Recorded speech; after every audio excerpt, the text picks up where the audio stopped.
Bonjour, nous sommes Clémence et Aurélie, on est toutes les deux psychologues et nous avons fondé Kids et Family. Comme on a eu beaucoup de questions, on a voulu vous faire cette petite vidéo pour expliquer à vos enfants qu'est-ce que le confinement et le coronavirus. Bonjour les enfants, est-ce que vous savez ce que c'est un psychologue? Nous, notre travail, c'est de trouver des solutions et d'apporter des réponses quand on a des problèmes, quand on est triste, quand on a peur, quand on fait des cauchemars. Et là, je ne sais pas si vous avez remarqué, mais on a tous le même problème, ça s'appelle le coronavirus. Alors vous savez les enfants, si vous l'avez déjà eu, ce qu'on appelle la varicelle ou la gastro, c'est des maladies ce qu'on appelle contagieuses. C'est pour ça qu'on vous demande de rester à la maison pour pas que vos copains ils l'attrapent.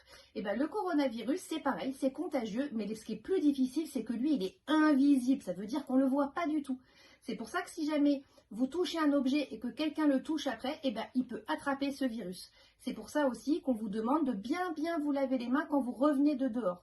Si jamais vous toussez, vous éternuez ou vous postillonnez quand vous parlez, la personne en face peut attraper ce virus invisible. C'est pour ça, ça devenait trop compliqué, que le président a décidé que tout le monde devait rester dans sa maison, que les enfants allaient plus à l'école et que les parents qui pouvaient travailler à la maison restent travailler à la maison. Et le but du jeu maintenant, c'est qu'on devienne tous des super-héros. Alors les enfants, pour bien vous expliquer la situation, on a tout mis en scène avec des petits personnages. Lui, c'est notre coronavirus. Normalement, on ne le voit pas, mais là, on lui a donné cette tête-là. Et alors les enfants, peut-être que vous ne le savez pas, mais il y a des super-héros déjà un peu partout.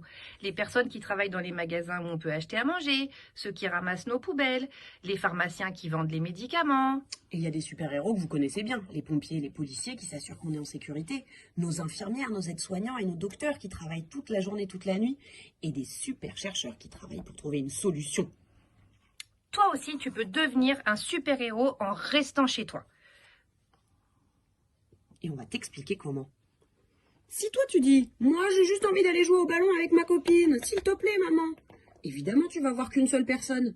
Mais si le coronavirus il était déjà sur ton ballon, ce gros coquin, eh ben hop, nous on va le rapporter, on fait un bisou à maman, qui va parler à son voisin, qui fait un bisou à son amoureuse, qui va voir son papa et sa maman. Les papis et les mamies, c'est ceux qui sont le plus fragiles, c'est à eux qu'on doit faire le plus attention. C'est aussi le but du jeu, les protéger. Et alors, t'inquiète pas, pour ceux qui ont deux maisons chez papa et chez maman, ce qui est important, c'est de toucher le moins de choses possible quand on est dehors.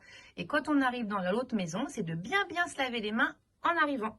Trop facile d'être un super-héros. En conclusion, on espère que cette vidéo a motivé tout le monde à devenir un super-héros. Et pour une fois, vous avez vu, on est tous dans la même équipe.